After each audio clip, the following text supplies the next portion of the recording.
All right, so we're looking at dot plots and we're not looking at box plots. We're just looking at dot plots. Okay, so we're looking at the hours of sleep. So Casey, he's in year 8 at Apprende Middle School, usually goes to bed around 10 o'clock and gets around 6 o'clock a.m. to get ready for school.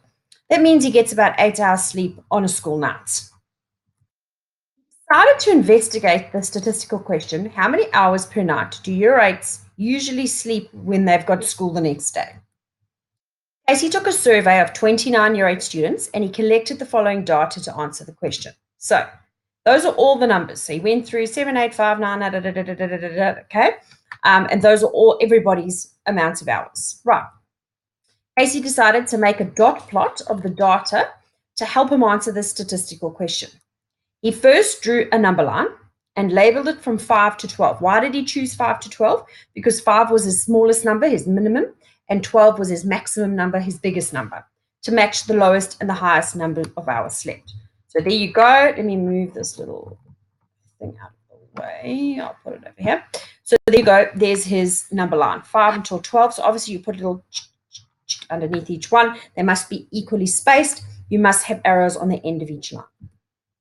Then he placed a dot above 7. So the 7 was his first number for the first piece of data he collected, and he continued to place dots above the number until each number was represented by a dot. So there you go. He put a 7, and we finished it all off there. That's what it would look like, finished. Okay, put dots. Now be careful to make this very neat, please. All the dots should be the same size.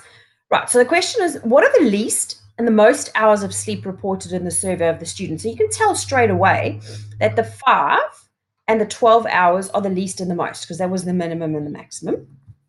2, what is the modal number of hours sleep? So modal means the most common value or the most frequently occurring value. And you can see that one was the 9 hours sleep, because that's got the highest column. How many hours of sleep describes the center of the data? Well, you can see there, if we go to the middle and it goes up, you can see how it goes. We're going to talk about that. That's 8 to 9 hours of sleep. Okay, so important things about a dot plot. Dot plot is made up of dots plotted on a graph. Each dot represents a specific number of observations from a set of data. Dots are stacked in a column over the category so that the height of the column represents the relative or the absolute frequency of the observations in the category. The pattern of data in a dot plot can be described in terms of symmetry and skewness. Now, this is important. And if the categories are quantitative. We're going to go back to symmetry and skewness soon. Dot plots are used most often to plot frequency counts within a small number of categories, usually within small sets of data. You wouldn't do this if you've got heaps of set of data, because you'd be doing dots till the cows come home. Dot plots are great ways to allow us to identify the spread of the data and the mode of the data. Right, how do you draw them? So you determine your highest and lowest values.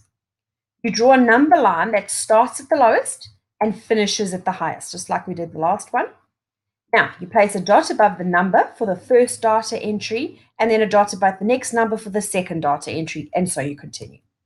If you get to a value that already has a dot, then you put another dot above that one. The dots need to be evenly spaced to give an accurate picture, because if you squash them all together, it won't show that, there's that many in that category. All right, so the students in Mr. Furnham's geography class were asked how many brothers and sisters, so siblings, they each have. Here are the results. So draw a box plot. So what would be your minimum? What would be your maximum? Just have a look there. Okay, so 0 to 6. And there you go. He's put all the dots. And you see how evenly spaced they are. Really, really important to make them evenly spaced. Maybe even use a ruler.